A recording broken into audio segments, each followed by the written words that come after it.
नमस्कार, मी पाटलो पाटील बांबू न्यूजमध्ये आपल्या सर्वांचं स्वागत. आज आपण कोकणामध्ये कोळवणखडीमध्ये आहोत आणि माझ्या मागे जे झाड दिसतं ते इकडली अशी पारंपरिक पद्धत आहे की जिथं झाड असतं त्या झाडाच्याच आसपास बांबू लागवड केली जाते आणि ती बांबू लागवड त्याच्या स्पर्धेतून जी उंची मिळते बांबूची काठीची ती आपण बघत आहोत की आपल्या कशा पद्धतीने लागवड केलेली आहे आणि जी बेट पण आहे.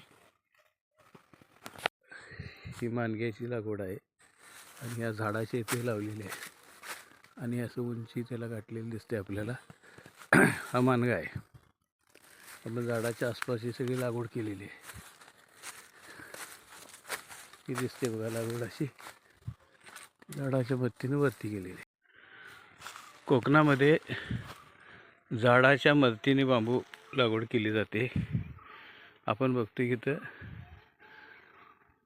झाडाच्या मदतीने लागवड केलेली बांबू आहे आणि इतकी उंच गेलेली आहे की ती झाडाच्या पेक्षा उंच त्याची वाढ झालेली आहे.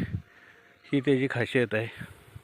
मानगा प्रजातीची ही जी लागवड आहे आपण बघतोय की झाड आहे त्या झाडाच्या मदतीनं असं झालेलं ते त्या झाडाच्या मदतीने गेल्यामुळे त्याची स्पर्धा होऊन उंच उंच गेलेले आहेत. ते कोकणातली एक सुंदरपैकी मानग्याची ही बाग आहे. मानगा बांबूची शेती आहे.